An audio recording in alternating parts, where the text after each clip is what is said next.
Расправа над мытнікамі, якія супрацьстаялі схемам кантрабанды, ратаванні з агня і ледзяной вады, удары па ценявым нафтавым флоце і новыя санкцыі супраць Расіі і яе партнёраў.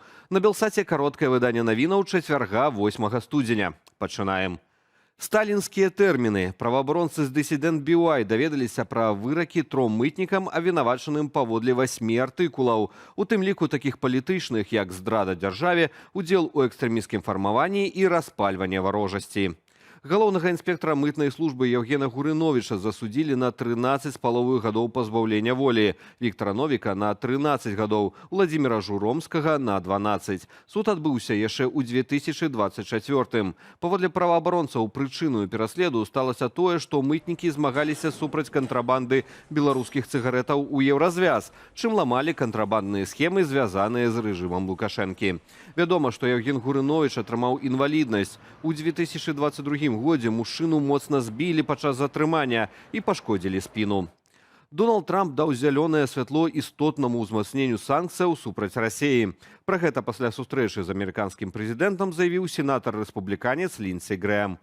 Са словаў Грэма, Трамп расчараваны тым, што пакуль Украіна абмяркоўвае дэталі мірнага плану і гатовая ісці на саступкі, у Крамлі абмяжоўваюцца агульнымі заявамі і не спыняюць агрэсіі. Амерыканскі прэзідэнт падтрымаў двухпартыйны законапраект, над якім некалькі месяцаў працавалі прадстаўнікі рэспубліканцаў і дэмакратаў. Ключавы пункт – другасныя санкцыі, то бок эканамічная адказнасць для краінаў, якія працягваюць набываць расійскую нафту, тым самым спансуючы расійскую вайну супраць Украіны. Іхны імпарт плануюць абкласці 500% мытамі.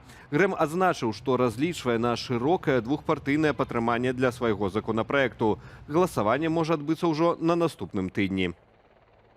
За сотні амерыканскія вайскоўцы захапілі 2 танкеры ценявога нафтавага флоту. Непадалёк Ісландыі ім удалося арыштаваць танкер Бела-1 Марынера пад расійскім сцягам. Адметна, што непадалёк былі расійскія вайсковыя караблі і падводны човен. А ў Карыбскім моры быў захоплены танкер «Сафія». Што стаіць за гэтымі дзеяннямі ўладаў ЗША? Меркаваннем у эфіры студыі «Белсат» падзяліўся амерыканіст, дарадца агенцтва еўраатлантычнага супрацоўніцтва Антон Пянькоўскі. Кіраўніцтва Злучаных Штатаў вельмі зразумела падкрэсліваюць для ўсіх сусветных гульцоў, што сусветны гандаль нафты будзе цалкам падкантрольны Злучаным Штатам, будзе весціся па правілах Злучаных Штатаў, і ніякія ценевыя флоты, спробы абыходу гэтых правілаў не будуць дапускацца ні пад пагрозай нейкіх, не ведаю, субмарын расійскіх, намаляваных сцягаў альбо чагосьці яшчэ. І вяртаемся да беларускіх падзеяў. Раство Хрыстова пад рулямі аўтаматаў. У сеціве з'явіліся здымкі, як міліцыянты ахоўвалі цэрквы ў калядную ноч.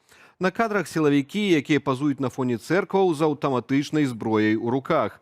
Адметна, што здымкі выклала Міністэрства ўнутраных справаў. У справаздачы можна заўважыць, сярод іншага міліцыя правярала торбы вернікаў перад святынямі. Белавія вяртае палёты ў Ізраіль. Рэгістрацыя на першы рэйс праходзіла пад уключаныя габрэйскія песні, паведамляе прэс-служба авіякампаніі.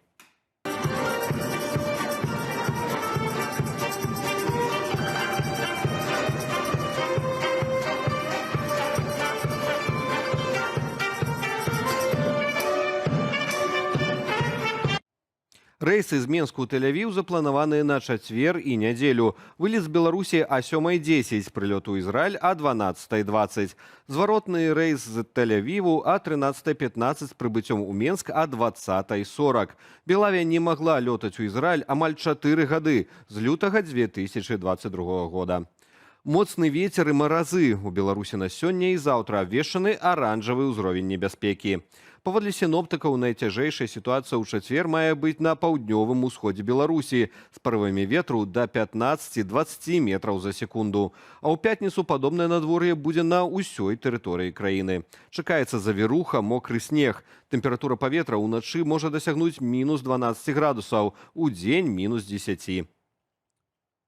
Супрацоўнікі МНС уратавалі дзіця на пажары ў Пухавіцкім раёне. У Дрычыне гарэў будынак інтэрнату. Узгаранне адбылося на 3-м паверсе. На месца здарэння прыбылі 5 адзінак пажарнай тэхнікі. Большасць жыхароў інтэрнату самастойна эвакуаваліся, а вось 7гадоваму хлопчыку спатрэбілася дапамога ратавальнікаў. Дзіця не пацярпела, а ўзгаранне зліквідавалі. Цяпер высвятляюцца прычыны здарэння. У Гомлі ратавальнікам давялося даставаць 2 мужчынаў з ледзяной вады ракі Сош. Здарэнне адбылося напярэдадні ўвечары на вуліцы Набярэжнай. Супрацоўнікі гарадской ратавальнай станцыі выцягнулі з ледзяной вады 2 маладых мужчынаў 33 і 23 гадоў. Іх перадалі медыкам. У міністэрстве надзвычайных сітуацыяў нагадваюць, выхад на лёд рэк і азёраў цяпер забаронены, бо, незважаючы на маразы, ледзяное покрыва яшчэ занадта тонкае. Калі ж яго таўшыня дасягне мінімум 7 сантыметраў, выходзіць на лёд будзе можна, але абавязкова ў ратавальнай камізэльцы. Гара смецця, якую ніхто не спяшаецца прыбіраць. Жыхар Воршы зняў відэа з заваламі адкідаў у раёне льнозаводу. Пад абураным допісам у тык-току з'явіліся каментатары іншых аршанцаў. Аказалася, праблема датычыць і іншых раёнаў гораду. Відэа вашай увазе. Это какой-то дурдом. Уже лежит, наверное, день 3-й, 4-й, может даже и 5-й, потому что я помню, перед Новым годом насыпали все резко, решили избавиться от мусора в один момент из всех подъездов, со всех дворов. Ну вот, так лежит. Собака даже боится рядом проходить.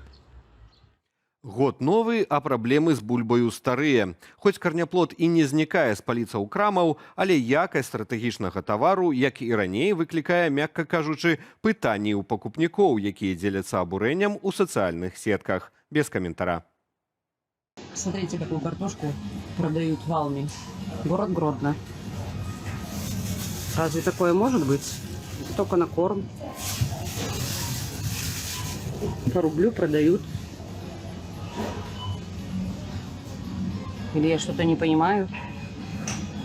Белорусский картофель для людей. Просто какой-то кошмар. Міністэрства культуры ўзяло пад ахову помнік беларускай нафце. Гаворка пра савецкую стэлу з мазаікаю. Цяпер яна ў спісе гістарычна-культурных каштоўнасцяў.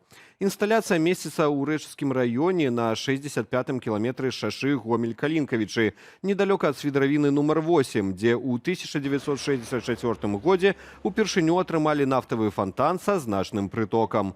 Летась у Беларусі нарасцілі здабычу чорнага золата, якая ўпершыню за 30 гадоў перавысіла 2 мільёны тонаў. І ў канцы выдання відэа з найменшага беларускага гораду – Дзесны. Там казуля надумала паспаборнічаць у хуткасці з аўтам. Вынікі забегу без каментара.